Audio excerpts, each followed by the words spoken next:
Hey, hello, and welcome everyone to the fourth edition of Lifft India Filmotsav and Awards World Cine Fest 2020, a virtual meet. And today we are in conversation with founder of Lifft India, Mr. Riju Bajaj, and director of a movie, Train Crosses the Desert, Mr. Rahul Aijaz. Welcome both of you, sir. Welcome to the show. And we also have Sahitya. Hello. Hi. Hi, Hi, Rahul. everyone. Hi. Yes. Hi, Sahitya. Hi. Good to have you right in time. Okay, Rahul, I'll begin with, because it's a very, the title of the film is something, a train crosses the desert. When we saw this title, it gave a particular kind of a picture, an image, and a chain of events, which are very haunting in most of the people who are living in this continent and part of the subcontinent. I'm sure you would agree with me and you would understand what I'm trying to say here. Since Sahitya is here, I would like to ask Sahitya instead of you that why did you select this film, Sahitya? Okay. Firstly, I would like to also mention that along with me, there is Shruti Bhardwaj on the selection panel, and she can't join us, unfortunately, on these discussions. But this was one of the first films that both of us saw, and it really took us really hard. I mean, we were left kind of speechless after watching it because film like this cannot be expressed in words. It's an experience. You have to watch it, and that's what made us select this movie, because I feel that this must be watched. I mean, things like this. It's set in neo-realism, if I'm not mistaken, and I'm personally very intrigued to understand about neo-realism, how it gets executed while filming on the set. Do you want me to add something? Yeah, please. Okay. Well, thank you, Satya. It was good to hear your words, and I'm glad that you experienced what we were trying to convey, and we all experienced the same when we were shooting it, and the whole thing began a couple of years ago. So I mean, if you want me to answer that, if you want me to tell you about it right now, I can tell you about it, or we can wait for the question. That's up to you. But the whole thing, it's best that you can go ahead with that. right.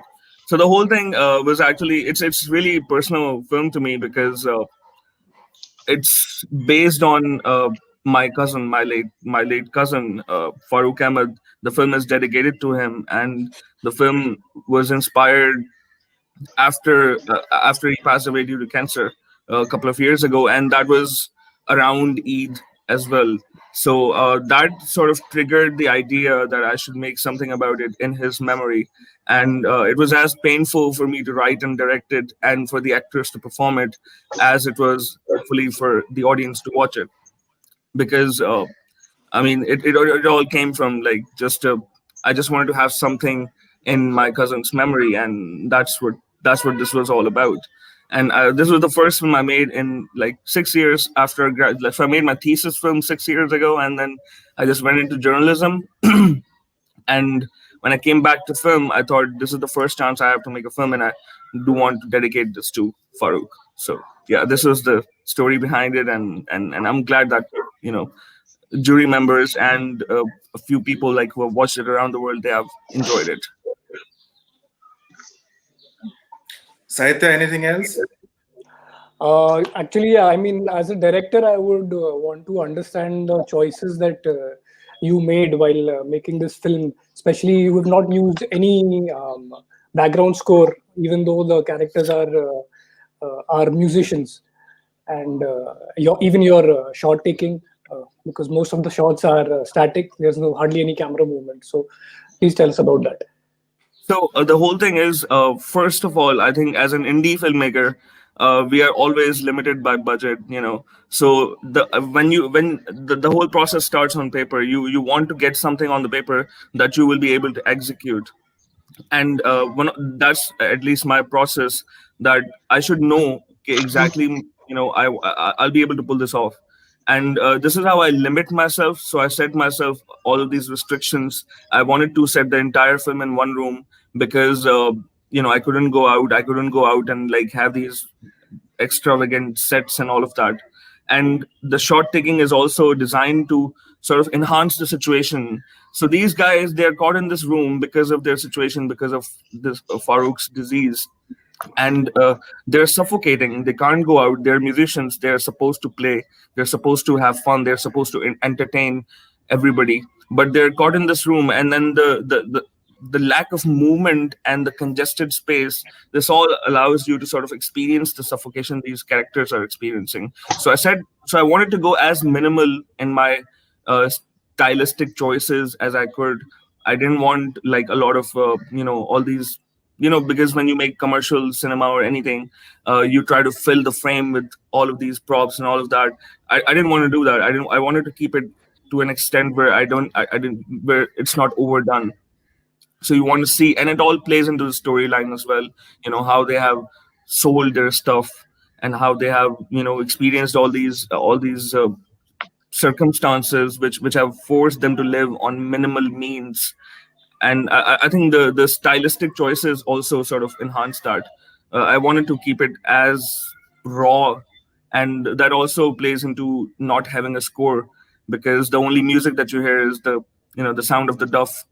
And I think that was an interesting sort of way to develop this connection between music, a film about music but without music, and a film about the title of which is A Train Crosses the Desert, but you don't really see a train crossing the desert, at least not literally. It's more metaphorical. So I wanted to play in that plane, in that dimension, if that makes sense. Absolutely. So coming back to the point of the title, like when we first read the title, it immediately transported us into certain kind of haunting memories. But when we saw the film, it had nothing to do with that. Uh, like you said, that the title is quite metaphorical. So could you elaborate on that? What is the metaphor here? I don't think I want to do that. It's more about. It's basically it's basically for the audience here, since we are not screening or showing the films and they have not seen the film.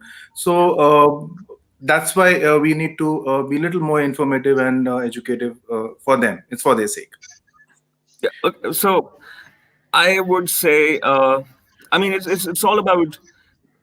I'm sure you watched the film, so you have heard the poetry that is used in the ending, and I think that's all. Like that sums it all up. You don't even need to like understand why there is a connection, but you will feel that connection. I think Satya said it, like it's something that you can't really explain into words. It's something that you need to feel. And I think that's the most important part. I think that's what all cinema should be all about. It's not just my film or that one particular film. It's True. what cinema is supposed to be. I don't, it's hard to explain into words when you sort of feel it. And it all comes from this whole process of filmmaking. And I would also like to mention the poet, the Egyptian poet Ashraf Abul Yazid, whose poetry we used, and that's sort of, I've been saying it again and again, but I'll say it once once more. Sure. His poetry sort of laid the foundation, laid the railway tracks on which our train crossed the desert, and this, if it weren't for these poems, I think it would have been really hard to sort of like sum up all the experiences of life, loss, grief, and tragedy, and music and brotherhood and all of that into this 20-minute film. So yeah, I wouldn't want to elaborate on the metaphor itself, but I think this is what it This is revolves good around. enough, actually. This is good enough, and it's better when we wrap a metaphor into another metaphor. It's always better. Right. Madhvi, you were asking something. Yeah, I want to ask you, Mr. Rahul Aijaz, that there's a hidden message in your movie, which is named by you as a guilt. That's what I could get it. Yes. So when I was making this film, Damn. Okay, this is the first time I'm talking about it like out loud. Uh, Sure. but This is always the first time. yes, yes. So what happened was, I personally felt a little guilty for not spending time with my cousin in his last days, months. I was Right. busy and I was stuck in some other personal stuff and my work. Hmm. So and then when he passed away, I almost felt a relief because he was not in pain anymore and because he was suffering a lot in the last days. And then I also felt that guilt because I couldn't do anything about it, you know. So yeah, it's that feeling like I couldn't help my brother, my cousin, you know. And then also there's another part which is connected to the making of this film, is that it and when I was writing it and I pitched it and I talked about it and discussed it with my fellows, I felt as if I was cashing in on someone's death and someone who was close to me. So there is also that part, and it's very weird to even say it out loud, even process this feeling. No, But this it's is absolutely fine. It's an emotional feeling which needs to yeah, come out, and that's what you have projected in your movie. yeah. And So I could really feel the pain. yes, It's so it's a there's it's a that hidden pain. bit as well, that I didn't know if I was doing it because I was using someone's death and someone who I really was close with. He was probably one of the two people Yeah. in the world I used to talk to, and so I didn't want to cash in on him. So I think in my mind I was also doing it in his memory, but on some level I felt like there was that part about me using it, and I wanted to, like, in my mind I wanted to clarify between that and differentiate between these two feelings. That's what this guilt is all about. I'm a guilty. Yeah, it's a big thing. It's a big thing, and good that you have taken it out from your heart through this way. And and what is one message that you really want to give to the viewers who watch this movie, or in terms of what you need to do in life to be with your near ones? I mean, that's one message you can take away, and I'm glad that you took away that message. But I would say I don't want to give out a particular message. That's something I always say. Message movies become really boring, and I don't want to make my Mhm. film boring. I want I everybody to understand. experience it. Yeah, so I want everybody to experience it, and you can take away whatever you want. You can look at it from a class perspective as well. You can look at it from a very deep, from a music perspective as well. You can look at it from any metaphorical perspective or a personal perspective, like you did, Madhavi. You Yeah, want to take away the fact that you want to spend more time with your loved ones before it's too late, absolutely. and that's Absolutely. absolutely perfect, and I really admire that. So I mean, Thank you. it's up to the audience. Yeah. How's Thank you. Rahul? You have been switching between journalism and now filmmaking. Why this switch? And how are you? Where are you now more comfortable? In which area? So I'm still between both. I mean, Okay. I have never been able to fit into one side or the other like all my life. I mean, you can just take it, just judge it from my name. It's Rahul and then Aijaz. So people are confused if I'm a Miracles. Muslim. Yes, if I'm a Muslim or Hindu, and I'm like, I'm neither. So I mean, you can consider me whatever you want, but I'm neither. I don't worry about that.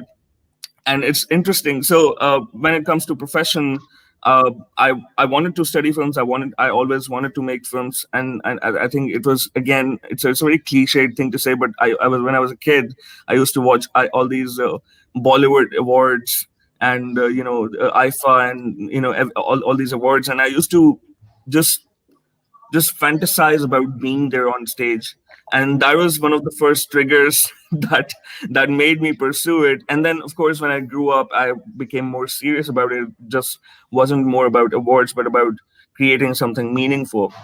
So yeah, I studied film, then went into journalism because I could write and people were paying me for it, and people still do pay me for it. So that's sort of my day job. I do work as a writer, content writer, journalist slash whatever you want to call it, and now a screenwriter as well. But film is something that I would really want to continue. That's why I quit my job like a couple of years ago, and then just wanted to, so I could manage time more, like in a more balanced manner, and sort of pursue film as well as write. So yeah. That's interesting. How did you go about the casting of the film? The actors that you have taken, the main guy who is playing the Duff, who is going through these turmoils and the thoughts in the mind, where whether what's life and whether you want to continue with that or not, and he is sailing through all kind of situations, miseries and pains, in order to keep this man alive, and that's the ray of hope he is really looking forward to. And as he sees that maybe he won't be able to save the person for long, and he is losing hope slowly, gradually, and that's when he is also losing interest in his own life. Uh, he is giving it up, but there's something which is holding him. So who is this actor who played the character of what you said is inspired by your own life? So these actors, I had never met them before, and when I saw their pictures, I went through them a few times, and I was going through all these options, and I did not see them perform before the day of the shoot, as in, of course, apart from rehearsals. What happened was, I wanted to cast someone, and then those choices didn't work out, and I was looking for more people. And then these two people, I don't know if I hadn't seen them before, but they just clicked. And I always rely a lot on intuition. It's something that has guided me a lot, all my years in work or like personal life. And I think especially in art, you need to rely on intuition. And when I saw this person, Tariq Raja, he plays Farouk, the patient, and I just saw him, and I knew that he was the guy. He was the right guy for that. And the same goes for Nader Hussain, who plays the brother, and who's going through all these dilemmas and emotions, and these just trying to survive and see what he can do for his brother. And that is almost me. I That's the reason I didn't name him in the film, but his name was Rahil in the script because I didn't want to use my name. Okay. And yeah, so this was more intuition. I think the whole process of filmmaking is very intuitive. You need to rely on your gut feeling to tell you where you need to go, and this is why I think it worked out perfectly. And it has worked out again in my favor because I'm shooting my next shot in 3 days, and we're rehearsing, and all of that is going on. And the same has happened again. I have relied on intuition to cast actors, and they are doing amazing, better than I expected. Well, So that's yes. lovely to hear, and wish you all the best for your next film. And we would wait to have it and see it whenever it is ready. And I would also like to know, why did you choose Lift India? Why did you submit your film to us? Well, You stole my I question. yes, okay. You can ask that again. Yeah, I wanted to because I had no idea. This was the first time I was navigating through the film festival circuit, globally, not just India or Pakistan or anywhere. But I figured out, like, there are a few festivals that I do want to check off, and I wanted, because this is India is a big territory. It's a big market, and we do have a connection with it, first of all. Yes, yes, so, yes, so yes. there is that. And Lift India, I think it was one of the first few festivals that I applied for, because I thought, okay, this would probably introduce me into India. Because I don't know how else to go about it. I'm completely new in terms of navigating through this whole this market and this audience. So this might help, I thought. Yeah, So, rest how many assured other you Indian have. festivals have accepted you? I'm sorry. How many other Indian festivals have accepted your film? So there is one more, a Jaipur Film Festival, which is happening in January. So there Yes, is that. There is that. But I think Lift India is going to be the first Indian where it's going to be sort of nominated, where it is nominated. it is nominated. Yes, it is nominated, and the awards will be declared on the 25th of December. And may I ask, a question when I Sure. just choose the roles. What categories has it been nominated for? Because that wasn't We no, we do not adopt the system where we categorize the nominations. It's right. the whole film which we nominate, and we give it to the jury for their awarding. So we leave it to the jury to decide in which category they want to award the film. Okay, fair enough. Yeah, that So makes sense. it's a film which has been nominated because I think that's a fair enough chance to be given to the film because we as when we floated this festival, I was uh, very against the fact that I don't want to bind my jury with a particular kind of a nomination that you watch this film only for actors award or watch it only for the directors award, because there may be something which the jury will discover in the music part or the sound part or any script part or any other part. And if they want to do that, then they can't do it because they're bound. They've been told no, the film has been nominated only for acting. uh, No, I think that's a very fair way to so approach this. so what we have been doing, because our selection process is quite rigorous and we go through all the films, like Sahitya, he's among one of the selection panelists over here. We are giving him really tough time. Poor guy has got no time to sleep also. He's watched over 1,000 films, and we've zeroed in around over 400 official selections, as you already must would be knowing it, and which is further shortlisted to about 100 over 100 nominations for the different various categories. So So it's quite if we were to nominate each film in a particular category, then it would mean that we're nominating around uh, you know 200 categories for the nominations, which is, I think, unnecessary. Let the jury expensive. decide Yeah, where the nomination itself is, I think, worth it. And when we select a film, we because we make sure that any film which is carrying a selection, official selection tag or a nomination tag has to be good. I mean, I don't want anybody out there in the world saying, "Ki, what did you select or what did you nominate?" You know, right. I Yeah, I mean, know that that's totally makes sense. that's I You don't know, want to look at that day. So what would be really funny if a train crosses the desert wins for best music. no, in fact, there are a couple of things which the jury likes in the film.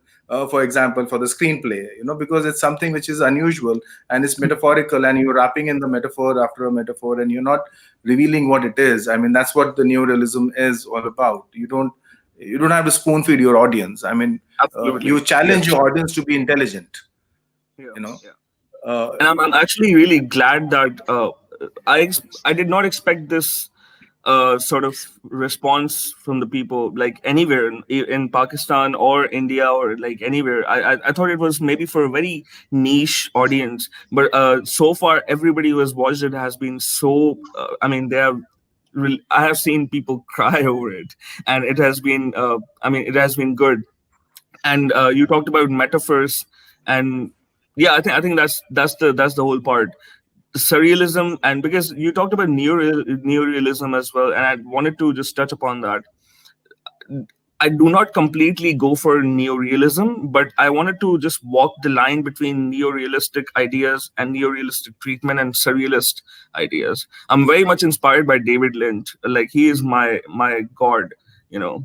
And yeah, if it weren't for if I hadn't been introduced to his films, I would not probably be an okay or decent filmmaker as I am now.